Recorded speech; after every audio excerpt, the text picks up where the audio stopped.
Welcome to 5 Questions with LeRoy Butler, and we're here. Last week I anointed you the new head coach, and now you're 1-0. I know. Can you believe that? You got a career in this now. Oh, I doubt it. But, you know, people, you got to understand what you just went through. Joe Philbin was really brought in to just stabilize this flight because it had a lot of turbulence, okay? But the only thing I'm going to say about it, that I'm going to move on from the Mike, McCarthy era. Really, we need to move on from that. We need to turn the page. But after 100 years, I just didn't want it to end like this.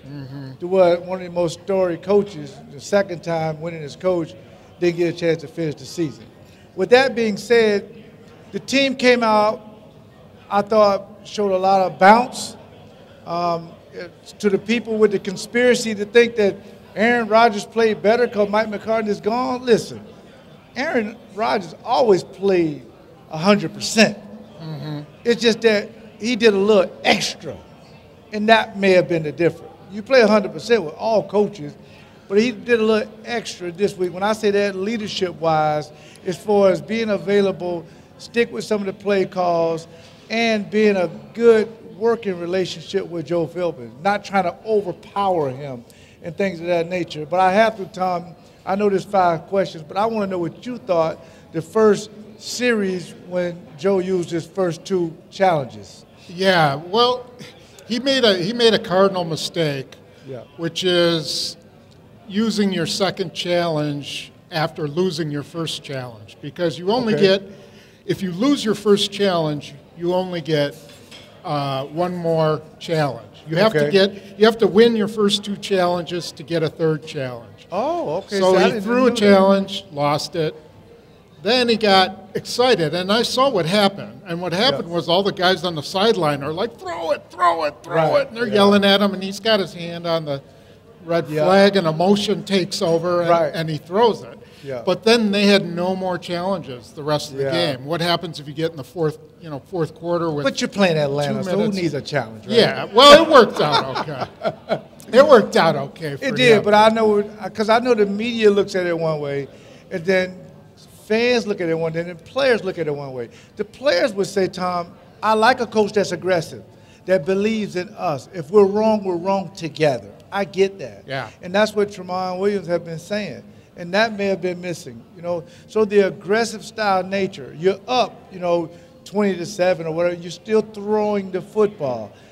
The aggressiveness is something that maybe was missing. Yeah, and defensively, I thought what Joe Philbin said was they needed to play better complementary football. Yes. So the offensive plan had to complement the defensive plan, and the defensive plan had to complement special teams, and I thought they did a better job of doing that. Joe Philbin went with a control offense, lots of short passes to start the game, right? And then when they got a lead, he ran the ball. Right. And, in the meantime, the defense played very well. Yeah, I want to explain what I mean about doing something extra. The 50-50 balls is what Aaron Rodgers was not doing so much when Mike McCarthy was there. The ball that he threw, the touchdown he threw to Cobb, there was no daylight. No. He was covered. Okay, I'm a defensive back, Tom. He was covered. But Aaron is the only quarterback in NFL history that can make that throw. Not the guts enough to throw it. All of them would throw it. Oh, Favre would have thrown it. Oh, no question. And we know it would have happened. But we never, hey, be nice. But to drop it in a bucket right there is remarkable. So people say, okay, and he scrambled. I'm going to say it. I'm going to say it. You go ahead and tell people what you're going to say. I want to hear your rebut. I'm going to say it. I want to hear it. But he also scrambled and ran, and it just seemed like he was just more free to be the old Aaron Rodgers who was the MVP type. That's what I'm saying, the extra. With Mike McCarthy, you got 35 or 36 throwaways. Yeah. You got a lot of other things that just look a little different. That throw to Cobb was vintage. Oh, man. Rodgers, it was a laser. Oh, man. And it was right on. But you're right, he would not throw that over the past, especially on the road. He was not going to throw that ball. And that ball can be the difference between winning and losing. Absolutely. And I still saw, I'm going to be the negative Nelly here, and I still saw some situations he took too many third down sacks, you know. But they were better on third down, though. They were much better on third down. He also missed crossing route that made me pull my hair out. You know, he just wouldn't throw it. You know, he was just holding it. But, you know, there was some miscommunication with a rookie on that. But still, what did you think Philbin did to help Aaron Rodgers in that game? One thing he did for Jay, he played Aaron Jones and Jamaal Williams together. I've never seen it. Yeah, I haven't seen that either. I've never seen it. Jamaal Williams is the fullback, Aaron Jones is the tailback. You give it now that's true West Coast style. Yeah, it is. True West Coast with two backs. And he really seemed like he really wanted to get other people the ball other than Davante Adams. But you can clearly see that Davante Adams is the true number one. With Mike McCarthy, it's like, oh, I'm going to make sure Davante Adams number one because he's going to get 10 or 15 targets. But Davante Adams is a true number one receiver in this league, maybe top 3 in the league, and he'll be all pro. Yeah. But it seemed like the offense flowed a lot better is because even when Philbin got hung up a few times, one time miscommunication because he pushed the wrong button, Aaron seemed not to freak out over it. It's like, okay, listen, I know enough to get us through these rough areas to just keep everything moving. But also, he started Jamaal Williams and stayed with him for a while. Yeah. He didn't bring in, Aaron Jones for a minute. I think that was part of his plan to use everybody. You know, he used all 4 tight ends. Yes, he used Kumaro. He used Tanyan. He used Jamaal Williams. It looked like he was willing to give everybody a chance, get them all involved. And that's good. And it worked. That's good. Yeah, it did work. Yeah. So I know this is probably close to your heart. Mike Pettin decided to put Jair Alexander, the rookie corner, on Julio Jones, the greatest receiver in the universe. Yes. That was pretty gutsy and left him man-to-man on there a number of times. Here's why I like Jair Alexander. He's bringing something to this team that has been missing for a long time, and that's swagger. He got beat a few times, but he's not scared. No. He steps up to the challenge. Now, that guy was supposed to be Kevin King, to be a taller receiver, with a tall receiver, a tall corner, but he's not available. So you have to put the best cover guy you have out there. And that first challenge, that was an incomplete. Jair Alexander should have got a pass breakup on that, and it was not a catch. Right. But in another thing, it's some few coaching points. His second touchdown, he may be a little bit too deep in the end zone and had to come up and make a play, and just believe what you see. I think he knew it was an out, and he got to pull the trigger and just go try to intercept it. What he told me was that he didn't get a call from the sideline or from the secondary that he was supposed to play up on the guy. Yeah, and that's okay. That's okay. So he just, and I'll tell you what, he copped to that touchdown. Yep. He and I have this gag going where I ask him, about a big play he gave up, and he feigns like he doesn't know what play I'm talking about. Right. It was pretty funny. When I first did it, I'm like, come on, you know what play I'm talking about. Yeah. And now it's kind of a back and forth. I always tell him, what happened on that touchdown you gave up in the third quarter? But he copped to that one really quickly, and that's, to me, is a really good sign of a guy with some maturity that he is willing to say that was my fault. Right. It does make you a better player when you're not afraid to own up to how you play, not somebody else. Yeah. I can always deflect to somebody else. Yeah. But how you play, I think, makes it better.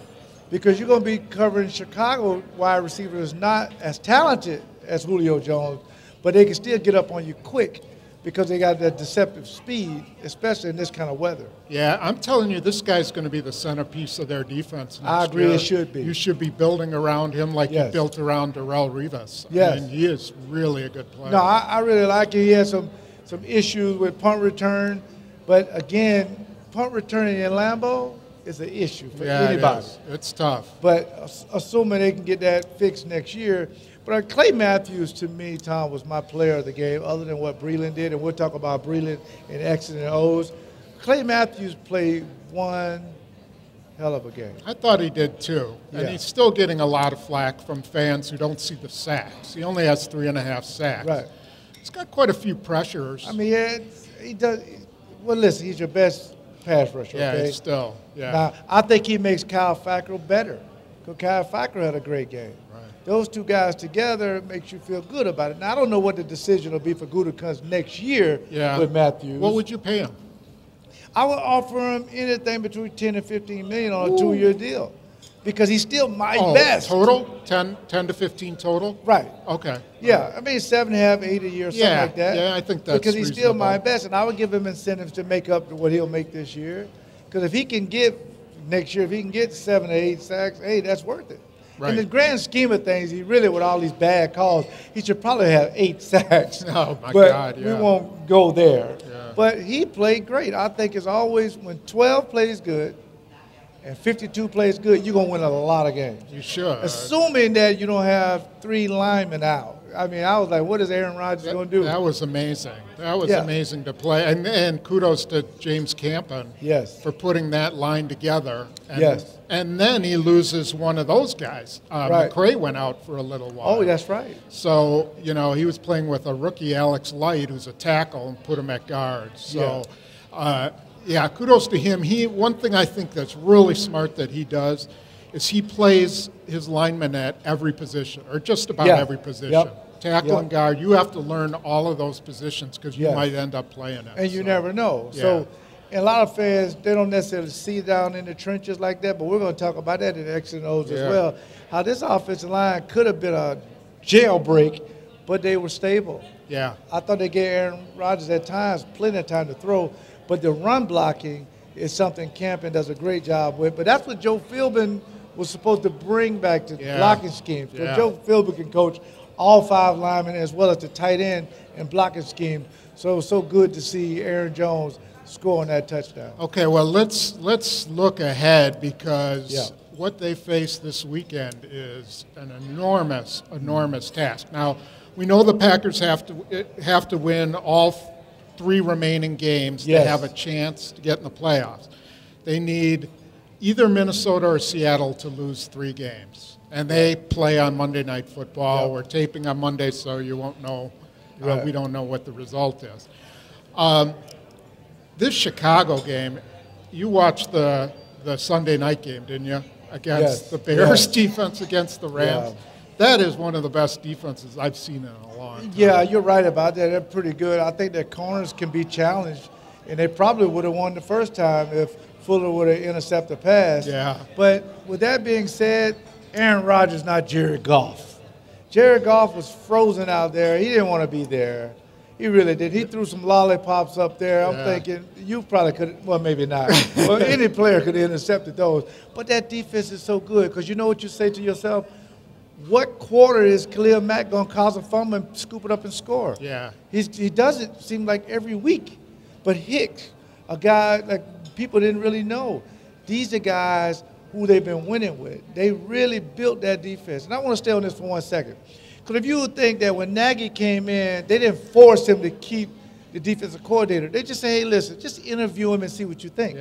He said, wow, if it ain't broke, I ain't going to fix it. You stay. So the next coach, when he comes in with Pettit, we're not saying keep him, but we'll interview him and see what you think about him. Maybe you'll like something, the development that he did with Jair Alexander and Fackrell and Kenny Clark, and maybe we may keep you.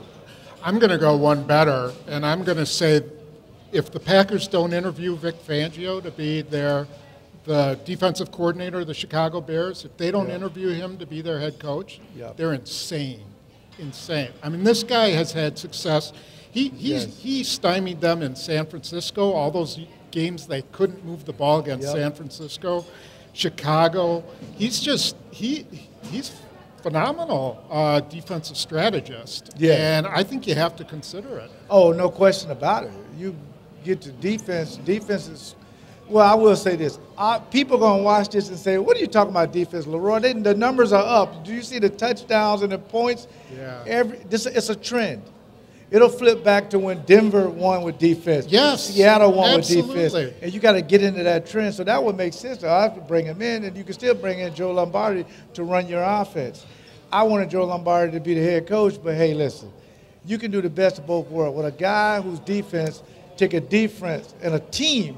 They're carrying this team, Chicago's defense, from worst to first. Yeah. You have to look at that. You have to Despite their look. quarterback threw 3 interceptions, and they still won. Yeah, exactly. Yeah. So But Randall Cobb always killed the Bears. That brings me to my prediction. Okay. Because it's still the Bears. And I don't want to make this crowd say it, but the Bears still ... I want you fill in what you want to fill in. I'm a Christian young man, so I won't say nothing bad. I won't do it. I got to respect the first place team, but everybody know what the Bears still do. But Randall Cobb and Aaron Rodgers have been ripping the hearts out of Chicago for a while. I say they do it again. The Packers going to win 20-14. Wow. Yeah. It's a good thing you're not a homer. Yeah. You know? Well, hey, otherwise, I wouldn't believe you. I got to pick the hottest team right now, and I think it's the Green Bay Packers. Okay. They're going to get the new coach bump. They're going to get the new coach bump and see can you ride that in and beat them. Because Chicago, they'll have everything locked up. They'll feel all good because Minnesota will lose or whatever. I don't know. They've got a lot to play for. They're a good team at home. They do. And I think the only way the Packers win is if Aaron Rodgers plays like an MVP. Right. And better than he's played all year. Yeah, so we'll see. He likes cold games, and he likes the history of it. And Aaron Rodgers is a guy that on a big stage, he steps up. And this is a big stage. As a matter of fact, he did it in 2010, went down there and ripped their hearts out. Yeah. So you really have to understand what's in front of him. And plus, he can shut up a lot of people by playing well against that defense. Yeah, right. That defense is a headline. Aaron Rodgers is back. I may even write something. If he could do that, I might even write something good about him. Oh, that's a revelation. That would be a you will be nice. That would be first, but I'm not sure. I'm not promising anything. Oh, I'll put that on PackerNews.com. Yeah, Tom says something good about the Packers. All right. Yeah. But I think the Packers will win, so we got to stay tuned for that. Yeah, and I think in order to win, they're going to have a couple more plays like Bashaud Breeland's, which we're going to show on X's and O's coming up next. Thanks for joining us.